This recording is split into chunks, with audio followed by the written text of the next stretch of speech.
नमस्कार मंडळी, तुम्ही कधी विचार केलाय का ज्या खेळाला आपण फक्त शाळेच्या मैदानात किंवा गावाकडच्या जत्रेत पाहिलं तोच खेळ आज टीव्हीवर ग्लॅमरस चकाकीसह कोट्यवधी रुपयांच्या बजेटमध्ये खेळला जातोय। ज्या हाताला फक्त माती लागलेली असायची त्याच हातांनी आज खेळाडू करोडोंचे चेक उचलत आहेत।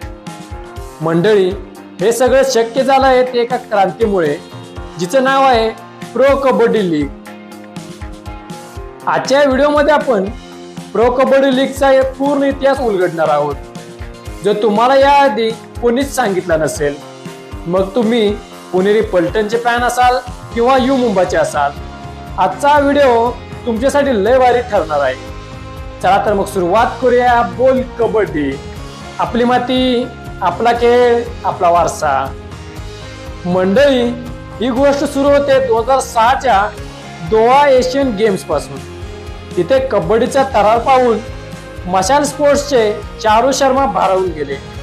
त्यांच्या डोक्यात एक भन्नाट कल्पना आली, जसं क्रिकेटसाठी IPL असू शकतं तसं आपल्या मातीतल्या कबड्डीसाठी का नाही। पण हे तेवढं सोपं नव्हतं। अनेकांनी त्यांना वेड्यात काढलं। कोणाला आवडेल ही मॅटवरची कबड्डी, कोण बघणार हा खेळ, असे अनेक प्रश्न त्यांना विचारले गेले। पण चारू शर्मा हे आपल्या मतावर ठाम होते। अखेर 2014 मध्ये 8 शहरांच्या 8 टीम्स घेऊन त्यांनी प्रो कबड्डीचा पहिला शंखनाद केला।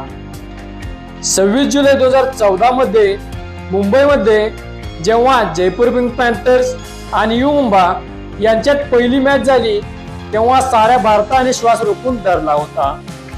पहिल्या सीझनला तब्बल एकूण 43 कोटी प्रेक्षक मिळाले आणि कबड्डीचं नशीब कायमचं बदललं गेलं। आता आपण जाणून घेऊया ही लीग नक्की कशी चालते। मंडळी, सुरुवातीला या लीग मध्ये 8 टीम्स होत्या, पण आज या लीग मध्ये एकूण 12 तगडे संघ एकमेकांची लढत देत असतात। या खेळाचे नियम पुढील प्रमाणे। प्रत्येक टीम मध्ये एकूण 7 खेळाडू प्रत्यक्षात मैदानात खेळत असतात। सामना एकूण 40 मिनिटांचा असतो, त्यामध्ये 20-20 मिनिटांचे 2 हाफ असतात।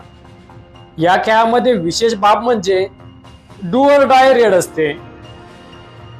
जर एखादी टीम सलग 2 रेड मध्ये पॉइंट मिळवू शकली नाही तर तिसऱ्या रेड मध्ये पॉइंट मिळवणं अनिवार्य असतं, अन्यथा रेडर आउट होतो। यामुळेच प्रो कबड्डी लीग मध्ये प्रचंड वेग आला आहे। सुपर टॅकल, जेव्हा डिफेन्स मध्ये फक्त 3 किंवा त्यापेक्षा कमी खेळाडू असतात आणि ते जेव्हा रेडरला पकडतात तेव्हा चक्क 2 पॉइंट्स मिळतात। या नियमांमुळे कबड्डी आता फक्त ताकदीचा खेळ राहिला नसून तो बुद्धिबळासारखा डोक्याने खेळण्याचा खेळ देखील बनला आहे। तर मंडळी, आता येऊया सगळ्यात महत्त्वाच्या विषयावर, तो म्हणजे मिळणारा पैसा।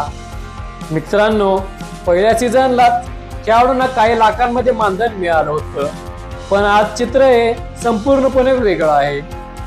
जेव्हा पवन शेरावत, मोहम्मद रेजा शादलू यांसारख्या खेळाडूंवर बोली लागते तेव्हा ती चक्क 2 कोटींच्या पार सुद्धा जाते। विचार करा, ज्या खेळाडूंना गाव सोडून शहरात नोकरी करावी लागत होती, आज तेच खेळाडू आपल्या कबड्डी कौशल्याच्या जोरावर जोरदार लक्झरीस आयुष्य जगत आहेत। प्रदीप नरवालची डुबकी असो, पवन शेरावतच्या हाय फ्लायर उडी असो किंवा फजल अत्राचरीचा डॅश असो, या खेळाडूंनी सिद्ध केलंय की जर तुमच्यात टॅलेंट असेल तर तुम्हाला कबड्डी देखील राजा बनवू शकते।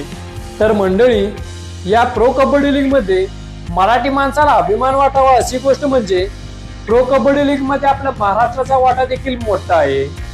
पुणेरी पलटण आणि यू मुंबा या आपल्या महाराष्ट्राच्या 2 टीम या लीग्स मध्ये खेळत असतात। या टीम्स मधूनच आपला रिशांग देवाडिका, गिरीश एरनाग, विकास काळे, प्रशांत चव्हाण, काशी लिंगाडके आणि अलीकडचे सुपरस्टार म्हणजे आकाश शिंदे, असलम इनामदार यांसारखे हिरे महाराष्ट्राने दिले आहेत।